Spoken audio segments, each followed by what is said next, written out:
Hello दोस्तों, welcome to my channel civil service mania. मैं स्निग्धा। आज हम पढ़ने वाले हैं मिडिवल हिस्ट्री ऑफ इंडिया के लेक्चर नंबर 62, जिसमें हम आज डिस्कशन करेंगे Aurangzeb and the Deccan states.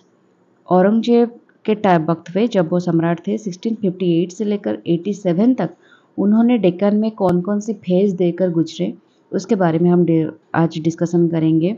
उस फेजेस में क्या क्या उनको झेलना पड़ा, क्या क्या सिचुएशन थी डेक्कन स्टेट्स में, इसके बारे में हम कम्प्लीटली आज पढ़ेंगे। तो स्टे ट्यून।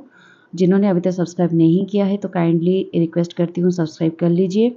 और पीडीएफ अगर आपको चाहिए तो नीचे डिस्क्रिप्शन में मेरी टेलीग्राम चैनल की लिंक दिया गया है, वहाँ पे जाकर आप सब्सक्राइब कर लीजिए चैनल को। और वहाँ पे जो भी मैं यहाँ पढ़ाती हूँ उसका पीडीएफ वहाँ पे दिया जाता है, तो डाउनलोड करके आप एग्जाम के लिए प्रिपेयर कर सकते हो। तो चलिए शुरू करते हैं। तो औरंगजेब के टाइम पे 3 फेजेस थे। जैसा कि मैंने कहा, फर्स्ट फेज स्टार्ट होता है 1658 से लेकर 1668 तक। ठीक है, इस फेज का ड्यूरेशन रहा, तो फर्स्ट फेज लास्टेड टिल 1668 तक, during which the main attempt was to recover from Bijapur the territories belonging to the Ahmednagar state surrender to it by the treaty of 1636। 1636 में शाहजहां तब सम्राट थे मुगल की, तो उस वक्त पे एक ट्रीटी हुआ था बीजापुर के साथ, और जिस ट्रीटी के दौरान अहमदनगर के कुछ स्टेट के कुछ एरिया, कुछ टेरिटोरीज बीजापुर को सौंपा गया था। ठीक है, यहाँ पे बीजापुर होती है, ऊपर शायद अहमदनगर है, तो इसका कुछ टेरिटोरीज बीजापुर को सौंपा गया था। और इस फेज में यहाँ पे औरंगजेब तो किसी का भी नहीं सुनते, और वो कभी किसी का लॉयल भी थे नहीं। वो खुद अपने पापा के भी लॉयल नहीं थे। उन्होंने अपने भाइयों को मारा था, इसके बारे में मैंने बहुत ही डिटेल्स में कहा हुआ है, तो आप वो वीडियो जाकर देख लीजिए। जब औरंगजेब की कोरोनेशन हुई थी तब अपने तीनों भाइयों को वो किस तरह से बहरम से मारे थे, अपने पिता को किस तरह के टॉर्चर किए हुए थे। तो एक बहुत ही जलील इंसान थे वो, तो उनको कभी कोई लॉयल थे नहीं, कभी कोई ट्रस्ट नहीं कर सकता। तो इसका एक रीजन भी था जिसके वजह से वो भी किसी को ट्रस्ट नहीं करते। जो जैसा होता है ना, एक्चुअली उसको उसी पैटर्न पे सब लोग दिखते हैं, ये होता है एक्चुअली चीज़, फैक्ट होता है।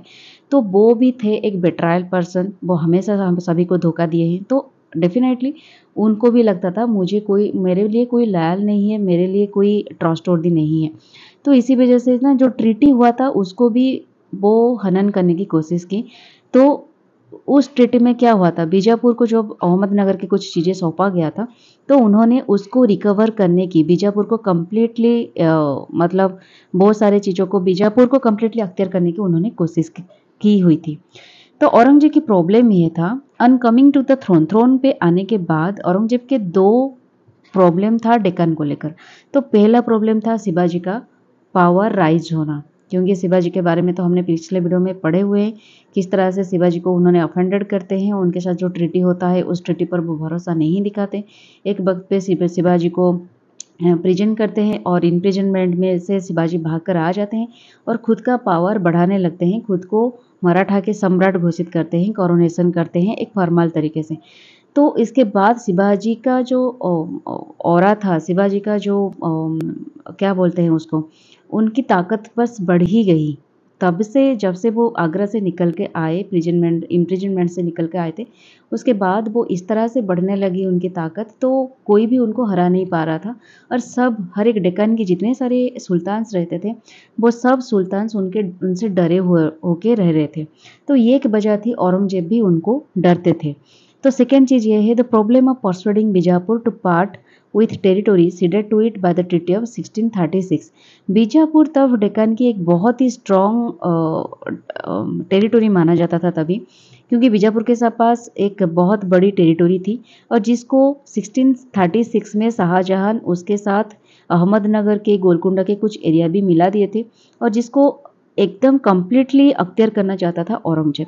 तो ये एक दोनों प्रॉब्लम था, और जो वो नहीं कर पा रहे थे, एक तो शिवाजी को वो फेस नहीं कर पा रहे थे, मतलब शिवाजी को जितने सारे उनके विसरायर्स गए, गवर्नर गए, सब हारते हुए आ रहे थे, और सेकेंडली बीजापुर को भी वो अख्तियार नहीं कर पाते। तो इस दोनों प्रॉब्लम के वजह से औरंगजेब जूझ रहे थे। ठीक है,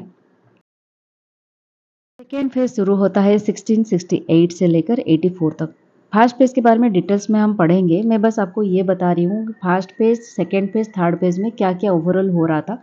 उसके बारे में हम देखेंगे। तो सेकेंड फेज हुआ 1668 से लेकर 84 तक, ये थोड़ा ज़्यादा देर तक चला। यहाँ पे मराठा मराठा से थ्रेट बनी आ रही थी औरंगजेब के ऊपर। तो second phase lasted till 1684। During his the major danger in the Deccan was considered to be the Marathas. Maratha सबसे बड़ा डेंजर थे औरंगजेब के लिए। And efforts were made to pressurize Bijapur and Golconda into joining hands with Mughals against Shivaji and then against his son Sambhaji. तो आपने ये पढ़ाने से पहले मैं बस इतना कहना चाहूँगी कि किन लोगों ने, किन स्टूडेंट्स ने अभी तक संभाजी मूवी देखे हुए हैं।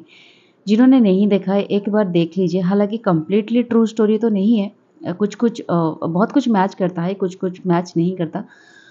लेकिन आप लोग अगर संभाजी की मूवी देखोगे तो शायद बहुत कुछ चीज़ें समझ में आ जाएगी। शिवाजी के बेटे थे संभाजी, वो बहुत ही छावा के नाम पे वो जाने जाते थे और वो बहुत ही स्ट्रांग थे शिवाजी की तरह। शिवाजी जो फाउंडेशन डाले हुए थे मराठा के सम्राट के हिसाब से, उसको उन्होंने कंटिन्यू किया। तो शिवाजी के साथ साथ उनके बेटे जो संभाजी थे, ये दोनों ने एक बहुत बड़ी चैलेंज थ्रेट बनाकर रखी औरंगजेब के लिए। तो इस एक वक्त पे ऐसा आता है कि औरंगजेब के जिस जिस तरह से उनके जितने बड़े बड़े विसरायज गवर्नर्स हो गए, जब हारते हुए जा रहे थे शिवाजी से, तो एक वक्त पे वो चाहते थे कि बीजापुर और गोलकुंडा जो डेक्कन के बड़े बड़े एरिया है, टेरिटोरी है, उनके सुल्तान्स मुगल के साथ मिल जाए और शिवाजी के एग्नेस्ट में हो जाए। वो शिवाजी के एग्नेस्ट में युद्ध करे, उनको हराए। तो ये औरंगजेब चाहते थे। तो लेकिन और मुगल की ये स्ट्रैटेजी भी थी। Mughals nibbled at the territories of the Deccan state and at the same time try to bring them under their complete domination and control. तो ये भी चाहता था एक बार संभाजी और शिवाजी की तो 1680 में उनकी डेथ हो गई, एक नेचुरल मतलब उनकी हेल्थ कंडीशन की वजह से। लेकिन उसके बाद जो संभाजी भी आए, तो ये चाहते थे कि संभाजी को हराने के बाद कंप्लीट डेक्कन टेरिटोरी मुगल सुजनिटी के अंडर आ जाए। ये था औरंगजेब के तरफ से इरादा, मतलब उनकी इंटेंशन यही थी। सेकेंड फेज में ये सारी चीज़ें करने में उनकी गुजर गई। ठीक है। उसके बाद आता है हमारा थर्ड पेज। थर्ड पेज उसके टाइम पीरियड होता है 1684 से लेकर 1687 तक। ये बहुत कम पीरियड तक चला, कम टाइम पीरियड था, क्योंकि तभी औरंगजेब इतना डेस्परेट हो गए थे मराठा को कंट्रोल करने के लिए और डेक्कन को अख्तियार करने के लिए। तो उन्होंने बहुत डेस्परेटली क्या किया, अपने पॉलिसी को शिफ्ट करके किस तरह से होकर बीजापुर और गोलकुंडा ये दोनों एरिया को अपने साइड में करके, मराठा के इग्नेस्ट करके, कंप्लीट मराठा को डिस्ट्रॉय करके फाइनली बीजापुर और गोलकुंडा को कन्क्वर करेंगे। ये उनकी इंटेंशन को किस तरह से वो इम्प्लीमेंट करेंगे और कन्क्वर करेंगे, ये सारी चीज़ें उनके दिमाग में चल रही थी। तो इसी वजह से वो डेस्परेट होके धमकी मान सकते हो, एक तरह की थ्रेटन करके बीजापुर और गोलकुंडा एरिया को उन्होंने मुगल के साइड में करने की कोशिश की। और करने के बाद उन्होंने मराठा को हराया भी। आपने देखा होगा संभाजी मूवी में लास्ट में क्या होता है, बीजापुर गोलकुंडा के जो सम्राट होते हैं, वो एक वक्त पे मुगल के साथ वहाँ शामिल हो जाते हैं, हाथ मिला लेते हैं। हो सकता है डर के, हो सकता है या फिर कोई कुछ बेनिफिट हो सकता है, उनको ल्योर करके जो करते हैं ना, मतलब ल्योर करते हैं कि ये अगर आप एग्रीमेंट करते हो या अगर आप मुझे बेनिफिट दोगे तो इनडायरेक्टली हम आपको इस तरह के बेनिफिट देंगे।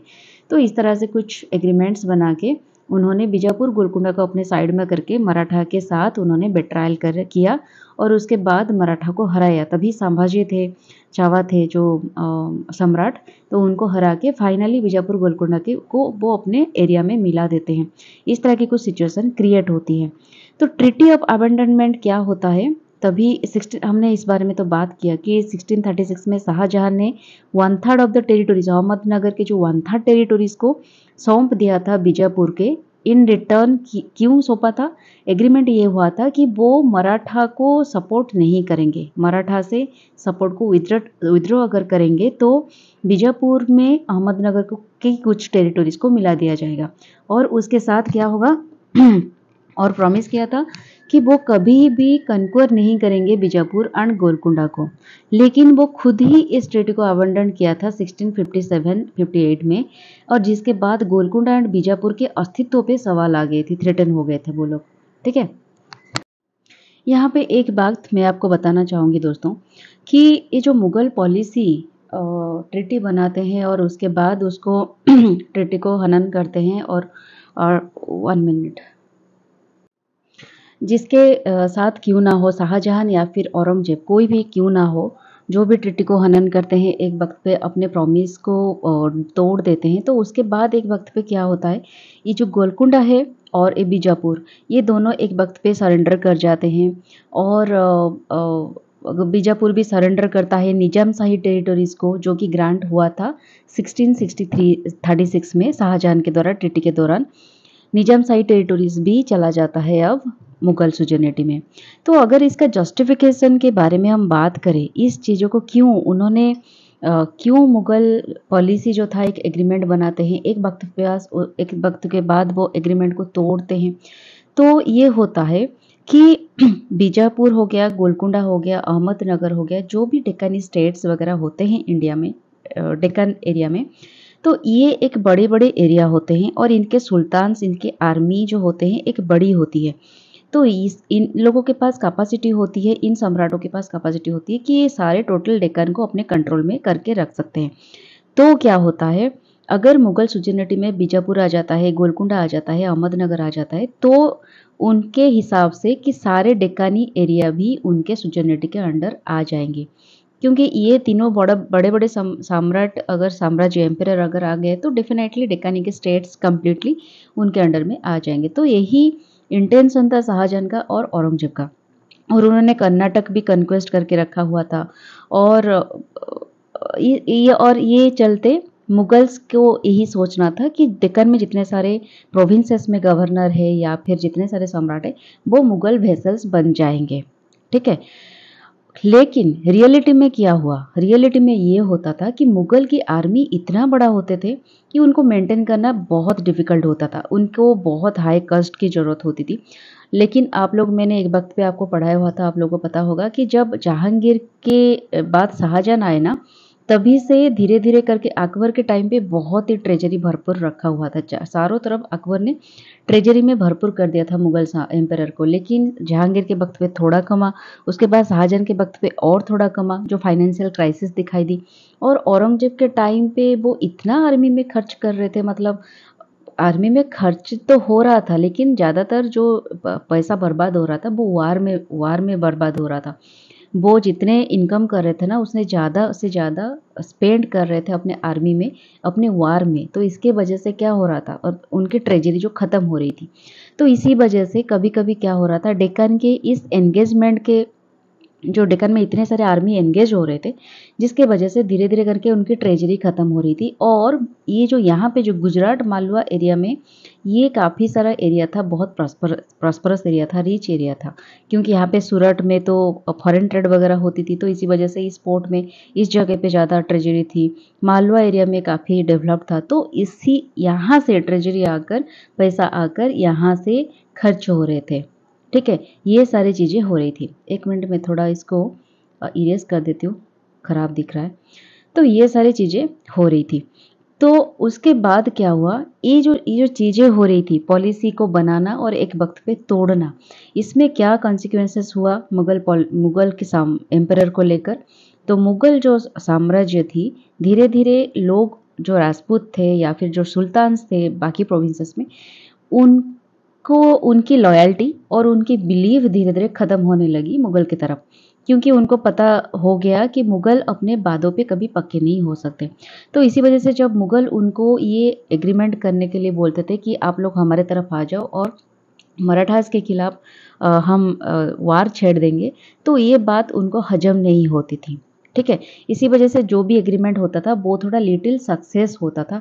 औरंगजेब जो भी करते थे, शाहजहां तो एक वक्त पे ठीक है, लेकिन औरंगजेब एकदम हद पार कर देते हैं, वो कुछ भी प्रोमिसेस नहीं रखते। जिसके वजह से क्या होता था, उनकी जो भी एग्रीमेंट्स वगैरह होती थी, जो भी चीज़ें होता था, वो सारी चीज़ें सक्सेस इतना नहीं होता था। ठीक है, तो अब हम डिटेल्स में आएंगे कि फर्स्ट फेज में क्या हुआ, सेकेंड फेज में क्या हुआ, थर्ड फेज में क्या हुआ। तो फर्स्ट फेज जो स्टार्ट हुई उसमें क्या होता है, 1657 में मुगल क्या करते हैं, कल्याणी एंड बिदार, ये जो एरिया होती है इसको सिक्योर कर लेते हैं।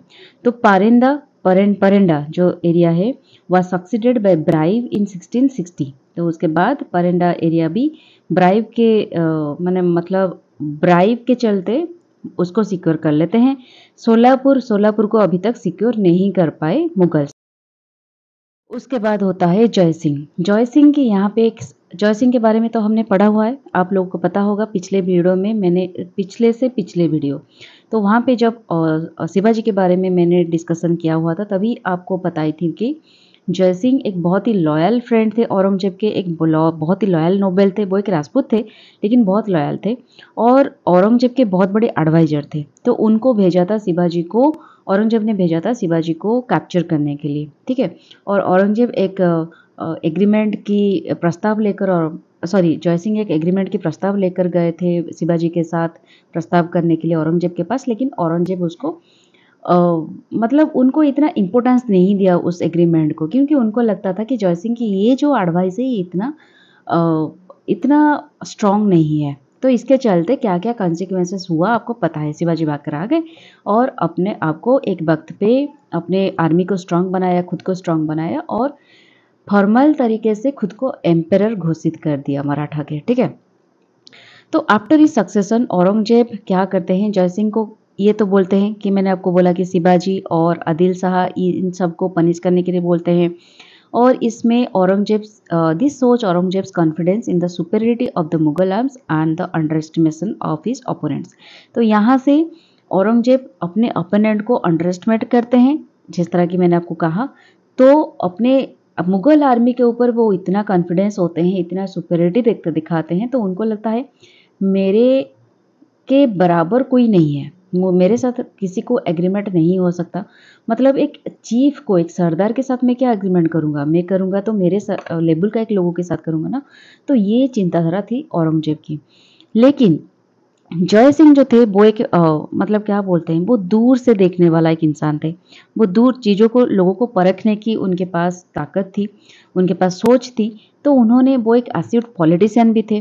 तो उन्होंने औरंगजेब को ये बोला था कि ये it would be unwise to attack both this fools at the same time.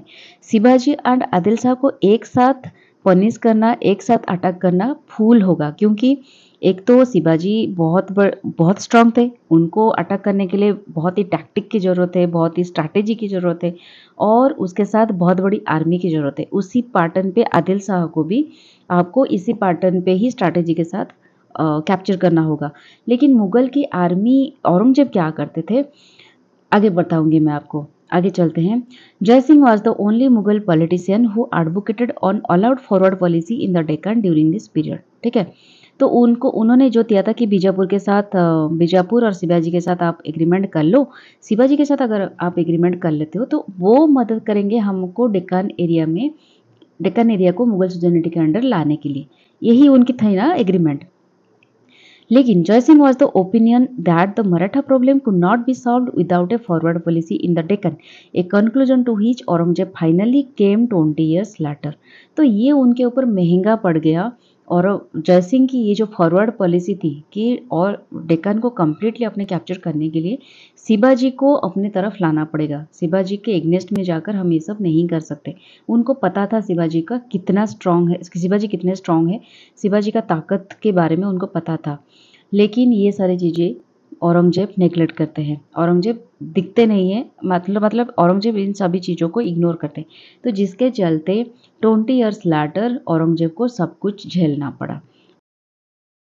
क्या हुआ, जय सिंह का विजन ये था, while planning his invasion two of Bijapur, जय Singh had written to Aurangzeb, the conquest of Bijapur is the preface to the conquest of all Deccan and Karnataka, but Aurangzeb sank from his bold policy। तो इसके बारे में मैंने आपको बताया कि उनकी इंटेंशन क्या थी, ठीक है। इसका और एक रीजन जो कि मैं पिछले स्लाइड में आपको बताना चाहती थी, उसकी और एक रीजन ये भी है क्योंकि तभी the ruler of Iran had adopted a threatening altitude to the north west. तभी क्या हो रहा था, हमारे जो इंडिया के नॉर्थ वेस्ट बॉर्डर में ईरान की जो थी, ईरान जो पर्सिया के राजा थे, सम्राट थे, उन्होंने मुगल हमारे इंडिया के ऊपर इन्वेजन करने की धमकी दे दी। तो औरंगजेब को इसको भी टैकल करना पड़ेगा, क्योंकि एक बार वो आ गए तो औरंगजेब रूल नहीं कर पाएंगे इंडिया पे। तो क्या हो रहा था, अगर वो जयसिंह के बात मानकर एक भास्ट आर्मी डेक्कन को भेज देते, बीजापुर को भेज देते, तो क्या होता, यहाँ पे आर्मी शॉर्टेज हो जाती।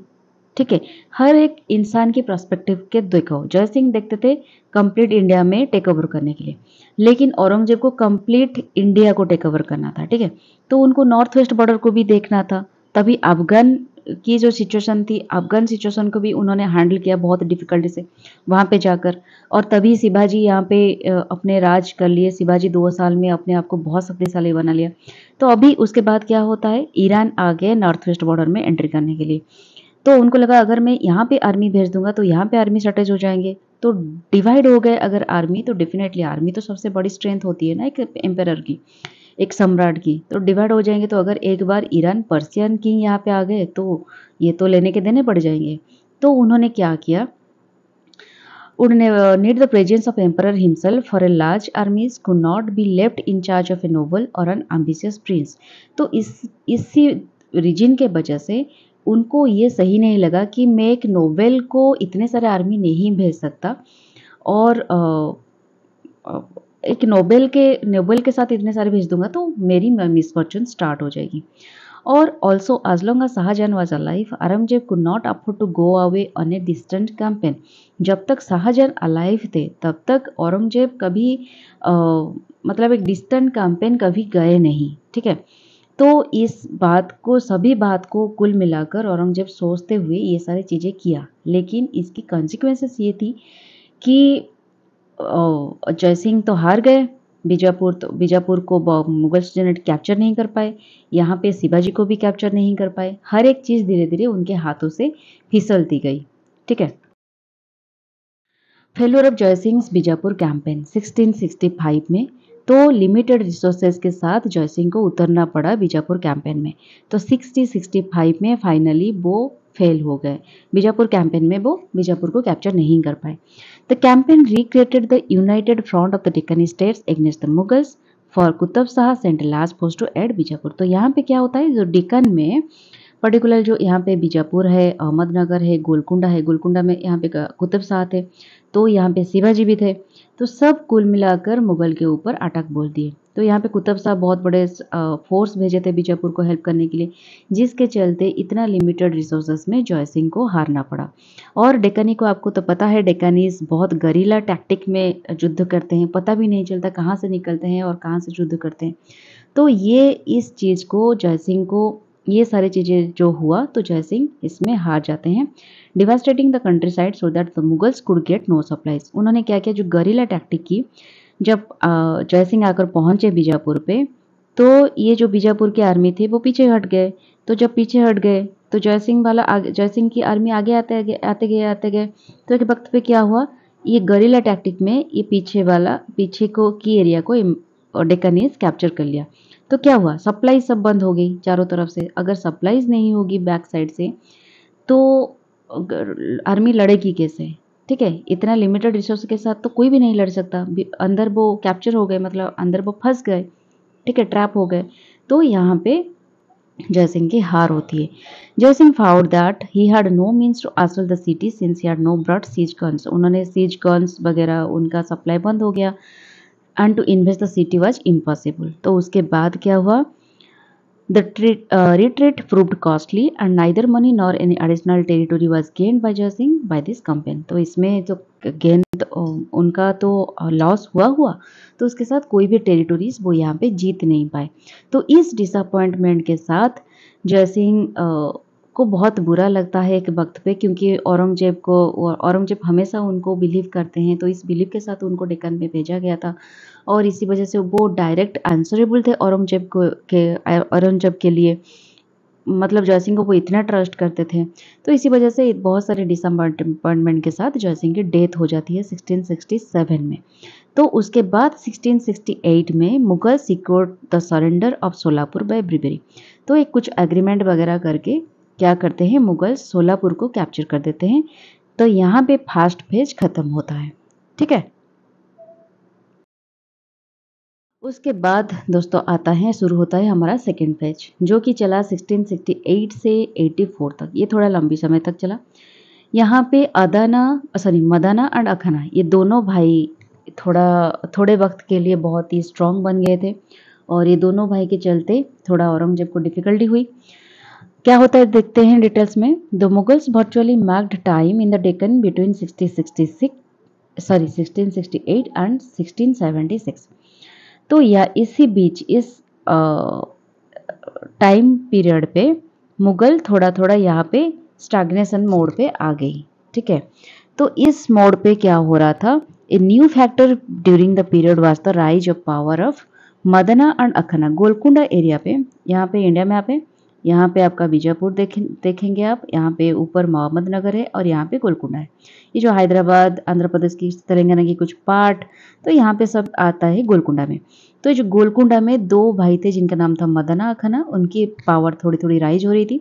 This two gifted brothers virtually rule Golconda. ये 1672 से ये दोनों भाई मिलकर राज करते हैं गोलकुंडा एरिया में till the extension of the state.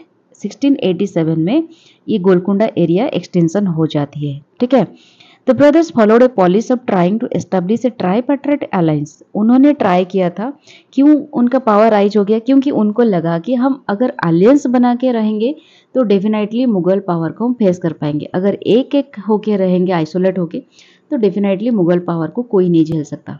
ठीक है, तो इसी वजह से वो एक ट्राइपेट्राइट अलायंस बना लिया, गोलकुंडा, बीजापुर एंड शिवाजी, और शिवाजी इसमें सबसे बड़े अहम इंपोर्टेंस निभाते गए। Challenge to the tripartite alliance. Tripartite alliance की क्या चैलेंजेस रही, इसके बारे में देखते हैं। This policy was periodically disturbed by faction fights at the Bijapur court and by the overweening ambition of Shivaji. तो ये जो ट्राइपेट्राइट अलायंस था ना, देखिए तभी मिडिवल हिस्ट्री में क्या हो रहा था, मिडिवल टाइम पीरियड में सबको अपने अपने पावर की चिंता थी कि हम अपने एरिया में किस तरह की राज करेंगे, हम अपने एरिया में की टेरिटोरी किस तरह से बढ़ाएंगे, अपने आर्मी किस तरह से स्ट्रांग करेंगे। तो डिफरेंट लोग, प्रिंसेस की, डिफरेंट राजा की डिफरेंट रूल्स थी, डिफरेंट इंटेंशंस थी। ठीक है, परसेप्शन भी डिफरेंट थी। तो इसको झेल पाना, सबका अपने अपने ईगो भी होता है एक वक्त पे। ठीक है, तो कोई सम्राट नहीं चाहेगा कि मेरे ईगो के खिलाफ जाकर मैं कुछ काम करूं। तो इसी वजह से कभी ना कभी बीच में डिस्टरबेंस क्रिएट हो जाती है। ठीक है, तो the factions at Bijapur could not be dependent upon to follow a consistent policy. They adopted a pro or anti-Mughal stance depending on their immediate interest.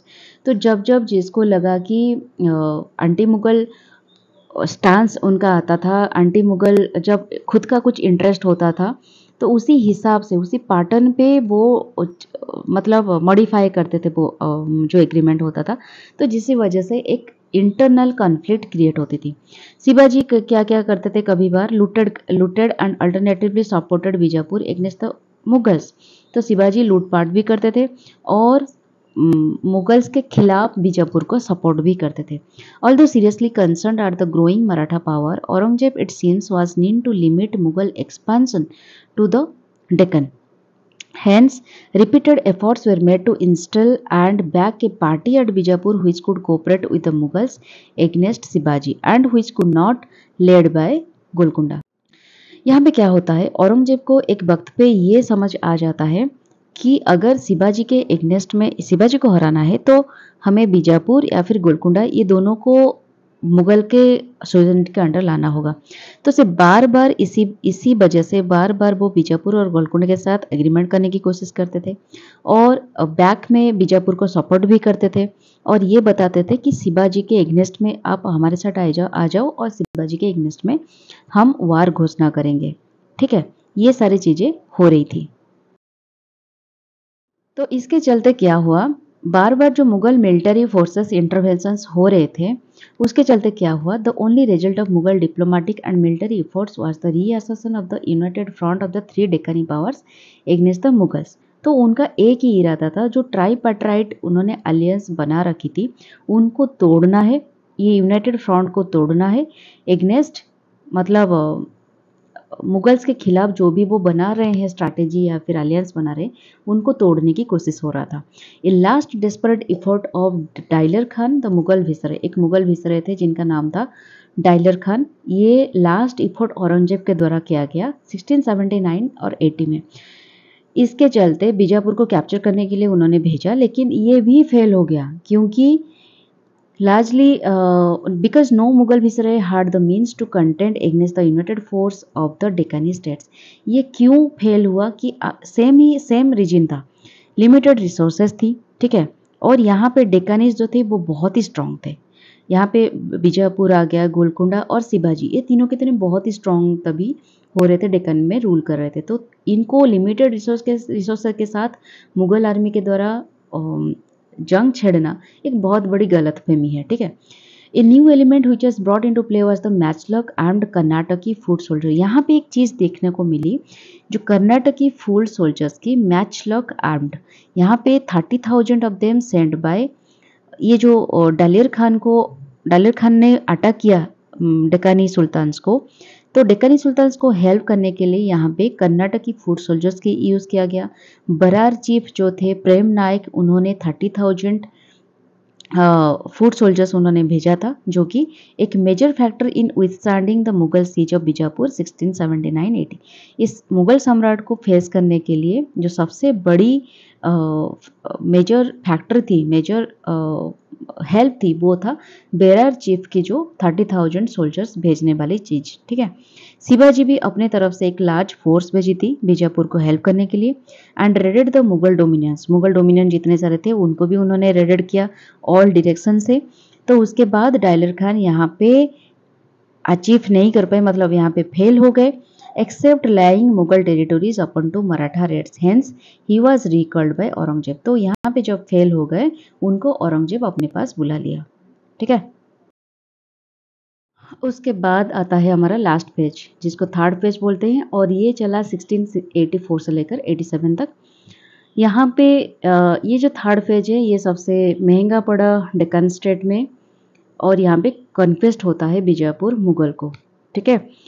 1676 से 80 जो टाइम पीरियड था, वहाँ पे जो लास्ट डायलर खान के साथ जो लास्ट वार हुआ, उसमें मुगल बहुत ही कुछ ही लिटिल अचीव कर पाए।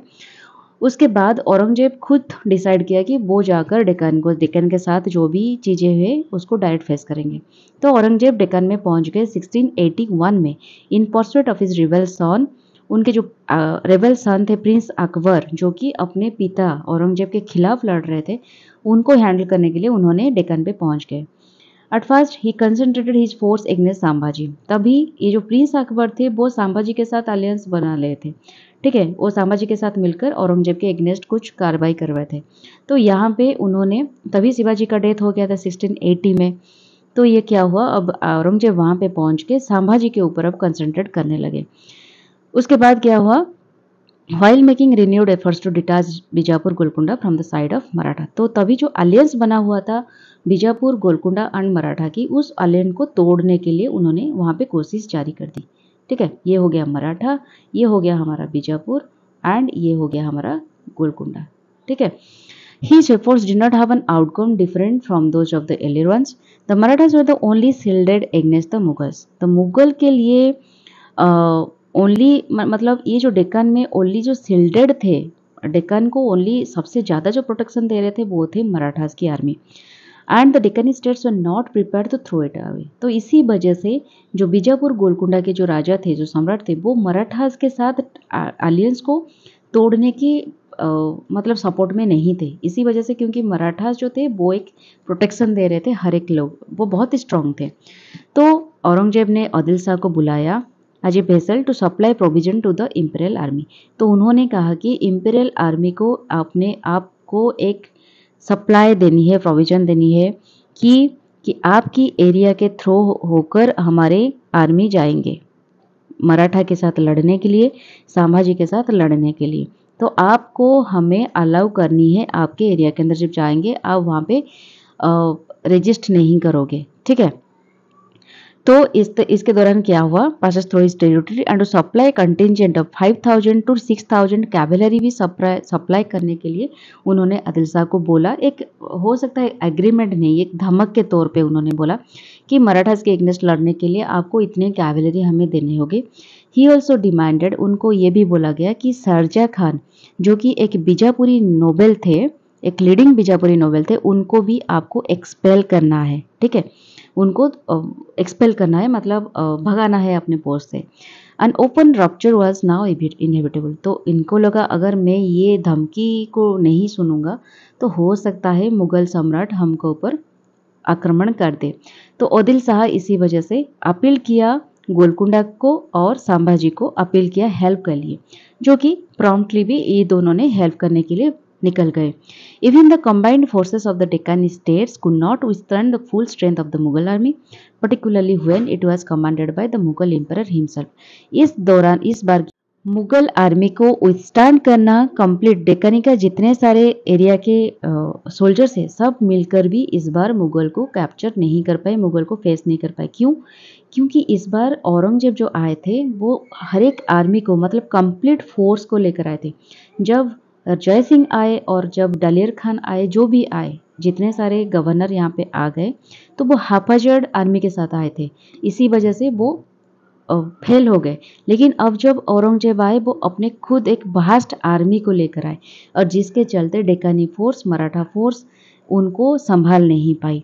तो 18 मंथ लगा उनको सीज करने के लिए, मतलब ये वार लगा 18 मंथ्स। उसके बाद Aurangzeb personally present during the final stage before Bijapur fail.